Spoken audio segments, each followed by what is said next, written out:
Here we are on episode 85, listeners, and I just wanted to say a very, very quick thank you and shout out to our explorer of the week, Toby Fomes. Now, Toby has been a great friend to the show ever since the early days, been messaging us about all kinds of strange and wonderful things going on, both with Toby and with ourselves. So thank you so much for your support, Toby. It means the absolute world to us. Now, you too can be an Explorer of the Week and have an episode dedicated to you, just like Toby has this week. All you have to do is go to patreon.com/aliens explored. The link is in the description below. And pick one of the tiers. At tier 3 and above, you can be an Explorer of the Week. And we have all sorts of goodies and surprises and rewards going at various tiers. So do check out that website again, patreon.com/aliens explored. So massive thank you again, Explorer of the Week, Toby Fomes.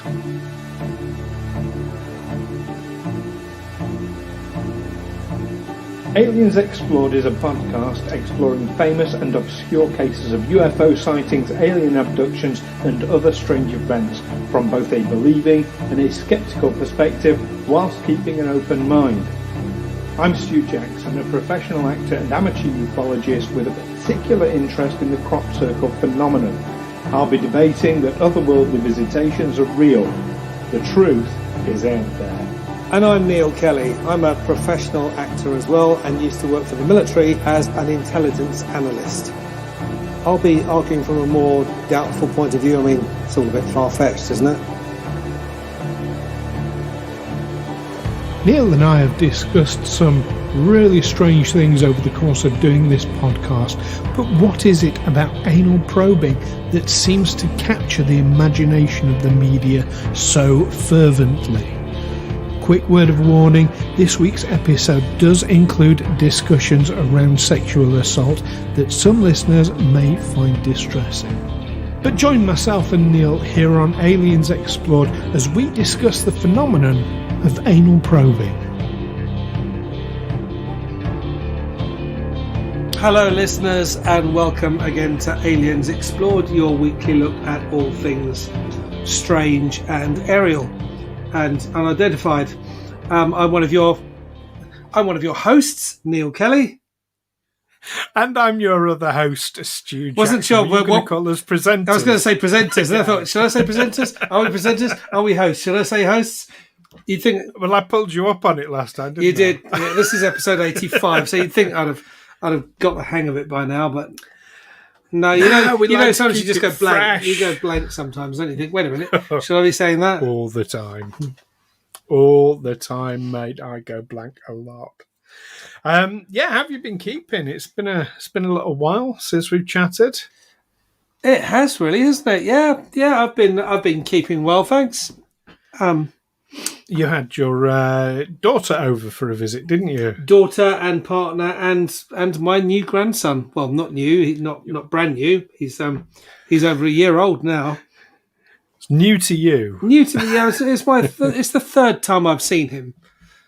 But it was the first time my mum had seen him, met her great-grandson. So, exciting. Yeah. Exciting. And, of course, granddaughter on the way, end of May. Right. So is your daughter going to be coming back when she's had the granddaughter, or are you going out there? I'll go out there, certainly. It's your daughter lives in another country, for a bit of context for our listeners. Yes, my daughter lives in Holland. Not in any. She used to live in Utrecht, but she's moved out east, where most of the extended family are. So she's living in a small town, and there's lots of family around. In fact, her partner now works for Christine's uncle's family business. So yeah, they've got a nice life out there. Excellent. Well, I know well, I came out to visit you in Holland, didn't I? Because Yeah. you were working out there. Out in Amsterdam, yeah.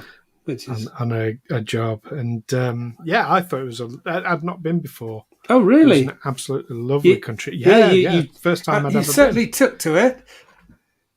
It was, I mean, a bit what I spent, it was days or weeks there. I don't know, lost track.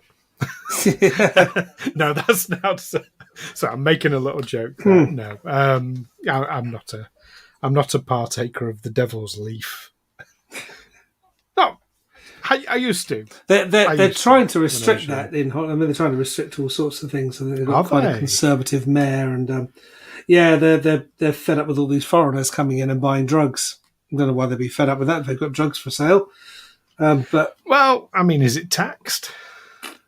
I don't. It's got a funny legal status.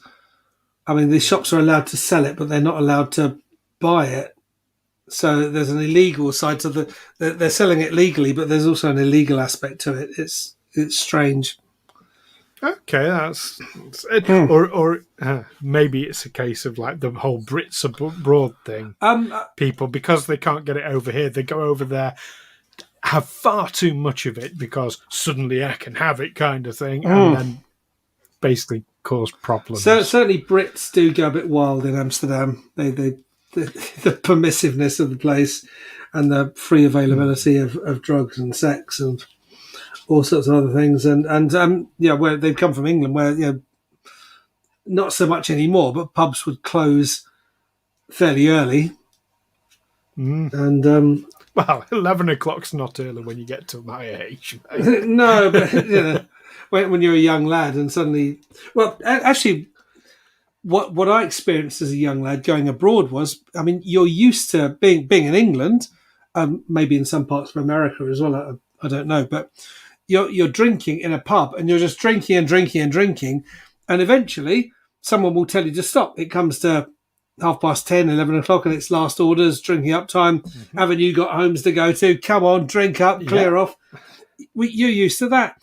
And suddenly you go to a European country and you suddenly realise, I'm completely pissed out of my head.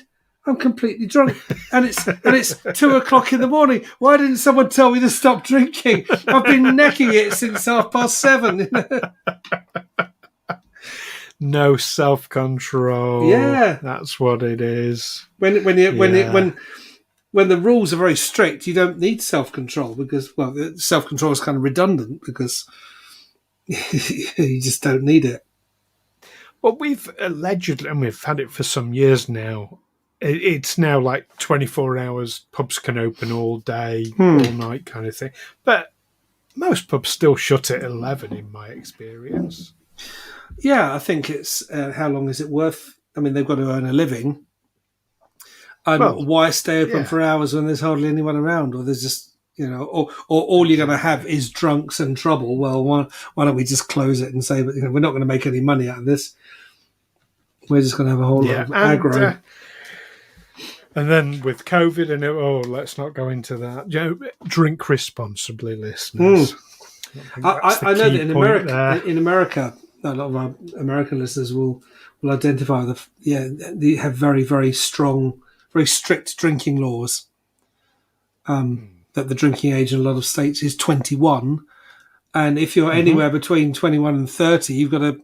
Well, you have to carry ID anyway, as I found. Even if when I was in my late 40s last time I was in the States, and I was asked to produce ID, and I said, but the whole point of the ID is to prove that I'm over 21. No one's going to think I'm under 21. The guy said, I don't care. You got to have ID. If a cop comes in the bar and asks you for ID and you haven't got it, we'll get shut down and fined thousands of dollars. Yeah, it's very, very strict. That's fair enough. Do you know what? I kind of, we're probably at odds on this, but I sort of approve of that. I think, if you're going to ID one person, ID everyone. Well, I think it's almost a hangover. Keeps it fair. It keeps it fair, but it's, when you're refusing a drink to a middle-aged man on the grounds that he can't produce ID, when the only reason for the ID is to prove that he's over 21 or she's over 21, it gets a bit, because when we went to this bar, all the youngsters, they had their ID with them because they perfectly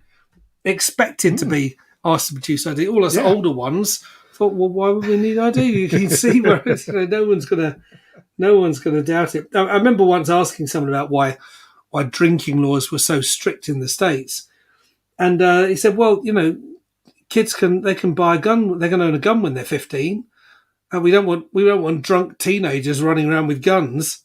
Yeah, that's kind of to us. That's the tail wagging the dog, isn't it? I mean, there's probably got some American the wrong way around. There's probably some American listeners there. Goddamn limey, you'll prize my gun out of my cold dead hands. That sort of thing. Yeah, we just don't have guns here. It's not really an issue with teenage drunkenness. Nope. Guns aren't a factor. Nope. Indeed. Now, I've been trying to think of some clever segue to get us into today's topic from that, but I can't. So let's just go plunge straight into it, shall we? Yeah. So this week, and this is a topic inspired by you, Neil. Ages and ages ago, we were talking about. I can't remember what it was we were talking about and which episode it was. Or episodes, even. I think it's come up a few times, where we have talked about sort of the whole anal probe thing. It's looking at where does that actually come from? Does it have any basis in ufology, or is it all media hype? And why is it the media are so hell-bent on it? Well, I'm focusing on this particular issue. Are they hell-bent on it? I think a character in Independence Day, who was the crazy drunk character, didn't he get... Oh, yes! Hadn't he been abducted and probed? Yes, he had. But generally, it doesn't happen that much in sci-fi, does it? Well, the most kind of famous example I can think of the media taking something like that and mocking's not the right word, but turning it into comedy. And I mean, the guy in Independence Day, you're absolutely, I'd forgotten about him. I mean, he was a comedic character as well. Yeah. So, there seems to be this thing, media, like, anal probes, isn't it funny? Of course, South Park. Yeah. South Park's first ever kind of proper episode after the pilots that were not aired was Cartman gets an anal probe. And indeed he did. From an extraterrestrial. Yes, from a number of extraterrestrials. But of course this was on the back of kind of decades of it being talked about. In fact, I remember a time, I'm going back maybe to the 80s, when you mention UFOs and particular abductions, and the first response you would go is, oh yeah, anal probes.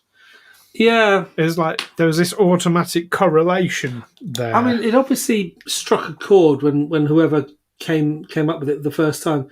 Is it just another way of making fun of people who believe in UFOs or who claim to have had some kind of contact with the UFO? You got something stuck up your backside. Do you know what? I don't think you're a million miles off the mark there. However, I've done a bit of research into this, ready for this episode, as we always do. We always do a bit of research. And the first example in an abduction report that I can find of an anal probe happening was indeed our very, very, very first episode was all about Betty and Barney Hill. Barney Hill talks in his report about receiving, they both talked about painful, very invasive medical examinations. And at one point, Barney does talk about having something placed up his rectum. He also talks about having semen collected as well. Now, I don't know if the two things are associated, because obviously prostate massage can make you ejaculate. Can stimulate that. Yes. Yeah. It's called anal sex, so mate. I don't know if the two things are correlated or if it's two separate things he talked about. He did feel that there was something extracted associated with this anal probe. But here's the key thing with that particular report: that aspect of it was kept well out of the media for a long, long time. Was it kept out of the media, or did Barney Hill add that to his story later? No, it was in his original statement, right, but it wasn't made public. Now, you've got to think, this was 1950s. 50s? I want to say. I'm thinking early 60s, but yeah, whatever, around that time when people generally didn't talk openly in the media about things anal. Well, certainly not. There was obviously the subject matter. Yeah, it was a time of censorship of such topics. So no, it was in his original report, but it didn't come out until much later. Because I thought it had been added because it sort of came out that he'd been subjected to that after subsequent reports, and I read on another person we've done a show about, Whitley Strieber, who claimed to have these encounters with beings, and I believe some anal action was involved there. Well, and there's obviously the movie that we looked at, Communion. There is a scene in that where he obviously played by Christopher Walken at the time, where he receives an anal probe. And he said it made him very angry. Yes. Well, sexual assault, that's not an unreasonable response. Yeah. But he said that was the point when I became angry. Right, that's it. You've gone too far now. I don't know if it's that kind of brought a realism to him of what was actually happening, or people can react in funny ways during crises and trauma. Do you think there have also been cases of guys saying to their wife, "Well, I'm just going out, dear. I'm going UFO spotting," and then when they're in bed that night and the wife notices that his anus is all lubricated and loose, that he says, yes, I was abducted, darling. Not I didn't go anywhere near that club. I think that's a fanciful thought, because that would be my first go-to excuse. Well, we've all been there. The wife asking you why your anus is all lubricated. You know this goes out public, don't you? I mean, we've all been there, haven't we, listeners? I'm going to say no. So coming back to Whitley Strieber, you're absolutely right. There is there was his sort of admission of what happened. His account, sorry, not admission, his account of what happened. And I think that brought it very much into the public, brought a lot of public awareness to it. But even beforehand, during the 70s, people had talked about this sort of thing. I think it sort of crept into public. I'm trying to remember when the public eye, when it came in, this idea that you would be anally probed. I'm thinking 1980s, and of course that was also a time when there was suddenly a lot of public awareness about anal sex because of the AIDS epidemic. Of course, yes. You engage in anal sex and you die. So that was the narrative at the time. Do you think it's the association then in the public consciousness? Maybe people fixated on it at the time because, anal sex was very much on people's minds. Well, yeah, and you've got this thing which they'd labelled the gay plague, and thanks to that, lots of heterosexual people died of it. didn't take precautions because they thought it's a gay thing, I'm not gay, and then they catch it because it's a blood-borne disease that doesn't care about your sexuality or orientation at all. There's a lot of misinformation about it at the time, but I mean, there still is to this yeah, day. but I think it was a time of particular homophobia, and I also remember there was a lot of rage towards bisexual people. That a man, he might be having sex with a woman, but he's, the night before he was having sex with another man, and that's how he's passing the virus on into the heterosexual population. Bisexual people were blamed for that. I remember. Yes, that's ringing a bit of a bell. I mean, I'm a little bit younger than you, so I was really young at the time of that whole the AIDS thing, but I do remember it, and I remember people talking about the possibility of having to live in bubbles because of it, and you had to make sure you clean the toilet seat down before you use it, because you have no immunity to anything. If you have to use a public toilet, you got to make sure you clean the seat. I mean, do that anyway, listeners. But in those days, you were talking about you could get infected and you could die within weeks. And now it's got to the stage where you get infected, you can live a normal life. You can, or certainly a normal lifespan. You might have to take lots of drugs to keep you going. But apparently, diabetes is now a bigger killer than HIV. Yeah, no, we've come a huge way with it, fortunately. So I can definitely see, in the 80s, that correlation, definitely.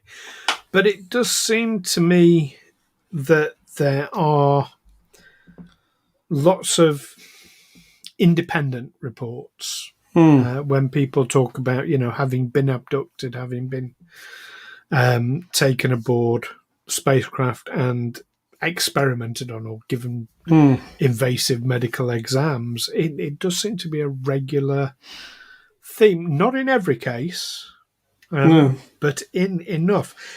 Now, the weird thing is, you don't hear about them anymore. I can't remember the last abduction report I read of a recent case that involved anal probing. You still hear about medical examinations, like invasive examinations. You hear about medical things happening, but you don't hear about that anymore.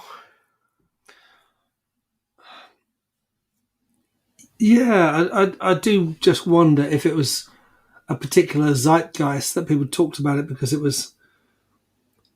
in the 1980s, the thing that came with the AIDS epidemic was there was a lot more frank discussion of matters sexual in the public arena than there had been previously. For instance, condoms were advertised on television in the UK for the first time. They hadn't been before, and I don't think they have been since either.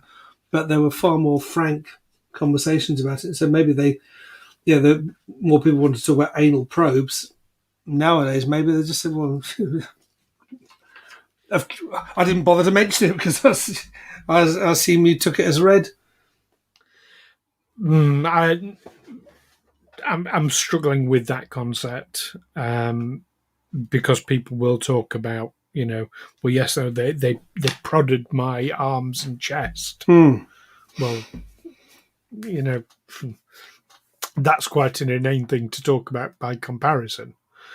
So if they'll mention that, then I'm having trouble making this about the extraterrestrials who have this particular interest, and they were interested in our anuses, and now they're not. Or maybe it's different extraterrestrials who are different, interested in different aspects of us. I think it's more to do with our own cultural references that this anal probe became a thing at a particular time. I mean, it's It's a concept I struggle with, and I get what you're saying. Back in the 80s, people were becoming more frank, but I think people are way more frank and open now than they were Yeah, back then. but there was also a lot more homophobia then, and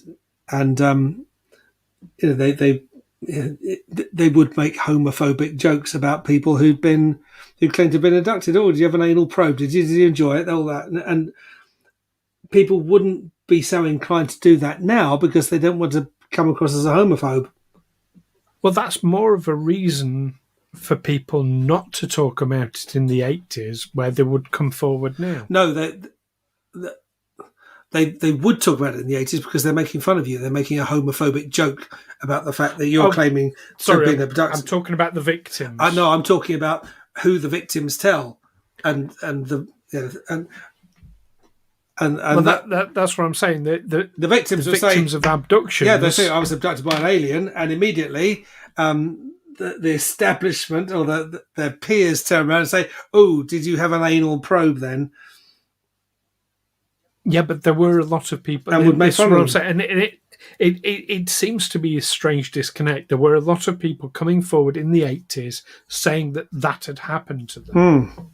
And, obviously they were suffering massive amounts of ridicule and at the time, shame as a result of it, because, victim shaming was also a big thing that we're getting better on. We're not brilliant at it now, but, we're getting better about, not shaming and blaming victims. Certainly better than we were in the 80s. But now that we are in a more open society where people are less likely to be ridiculed, people are not... I don't think it's a case that it's happening and people aren't sharing it. I just don't think it is happening anymore, whereas it was then. And I don't know why, and I'm struggling with this one. I don't know why they would do it in the first place. I mean, Whitley Strieber seemed to think that they probed him because they wanted to remove fecal matter from his anal channel. Well, if I wanted to get hold of someone's fecal matter, I'd shut them in a room with a pile of hamburgers and a potty and just wait. Well, assuming you had the time to do that. Well, if I can warp... If you're on a tight schedule... Well, no, if I can warp space, time and time travel and whatever, I've got all the time in the world. You're making an assumption there. I'm making assumptions, yeah, but... yeah, so no, there's only one way to get to this guy's shit. We need to dig it out of him. Well, yeah, basically. I mean, and, that was Whitley Strieber's take on it. That was his assumption that that's what they were doing. We don't know what they have been doing or why. We have no answer for that. I mean, we're automatically assuming that things are being removed. I mean, let's not forget, we have talked in the past about implants. And maybe it's something being implanted. It's an easy place to put something in, isn't it? Well, it's a way of getting certainly into the digestive system, much easier than going through the mouth. There's a reason why people do colonoscopies. Hang on, no, yes. No, I always get confused between endoscopies and gastroscopies. Gastroscopy is through the mouth, endoscopy. Endoscopy is through the mouth as well? Is rectal. No, endoscopy is rectal. I once had both. It was like one straight after the other. I had a gastroscopy, which was down my throat, and then I had an endoscopy, which was rectal. Okay. I've always assumed that's what it is anyway, but do you know what? Maybe our listeners can tell us what the difference between an endoscopy and a gastroscopy is. But yeah. And a bronchoscopy. I've had a bronchoscopy as well. Is that lungs? That's lungs, so that goes up your nose. Oh, that sounds horrible. It's not nice. Because your lungs, I mean, we think of them as big bags of air, but they're not. They're not. They're more like really, a cauliflower. It's lots of tiny little sacks of That's how divers get a burst lung, because they're coming up too fast. The air expanding in their lungs, particularly in the last 10 feet before they reach the surface, and blow out as much as you can. If your lungs were just a bag, the air would just come out, but it's not. It's like it looks more like a cauliflower inside, and air can get trapped. It expands and horrible. Yeah. Okay, so we've reached our we've got about 5 weeks with this in the show. Well, yeah, it's an interesting subject. So, I mean, let's summarize. So I, for one, I do believe that this medical procedure, for want of a better, this invasion, I don't know the right terminology to use for it here. But medical procedure stroke rape. That's the bottom line of it, isn't it? It's somewhere between those two. It's not a nice word to use, but that's what it is. It is rape. But yeah, no, I'm convinced that for many abductees, it has been happening. I am at loss to explain why we're not hearing about. Maybe it's just that I'm reading the wrong reports. Maybe there are reports out there, modern day reports of it happening, that are just passing me by. But what about yourself, Neil? Is it figment of people's imagination, or is there more to it? I don't know. It's mysterious to me why suddenly it suddenly became a thing. And they claimed it had been a thing for a long time, but we couldn't talk about it before, and now suddenly it doesn't seem to be a thing anymore, or we don't want to talk about it anymore. I really don't know. I really don't know why people would. Why would you claim that it happened to you if it hadn't? Unless you're trying to cover up for something else. I'm not sure. Not sure everyone has a reason. That's but what do you think then, listeners? Is it, as some would say, just an overactive imagination on the part of the victims, or are there indeed cases that I'm just not aware of that obviously you're not aware either, Neil, are you? I'm not aware. No. So I'll take more of an interest now. I'll keep my eyes open for it. Indeed. What is going on? Do let us know via the usual means. You can email us, aliensexplored@gmail.com. You can find us on Facebook and Twitter by searching Aliens Explored. Or if you are one of our Patreon patrons, you get exclusive access to our Discord server where you can chat with us and like-minded people about all these subjects, and of course all the previous other episodes as well as a bunch of other goodies that you can find on our Patreon by going to patreon.com/aliens explored and help us to make these interesting episodes, even if we are a bit stumped sometimes, like this time. Hopefully we're not going to be stumped next time though, Neil, because we have a really interesting subject. We are going to be looking at the 2018 pole-to-pole contrail. Which shows a vehicle went from pole to pole in a matter of minutes. Was it an alien spacecraft? Find out next week.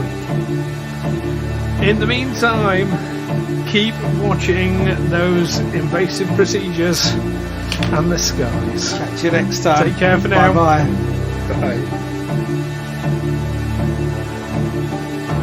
Aliens Explored is a Fecal Films production in association with Juicy Falls. Music by Darren Mafucci and editing by Stu Jackson. Find us on Twitter or Facebook by searching Aliens Explored, or visit us on aliensexplored.com.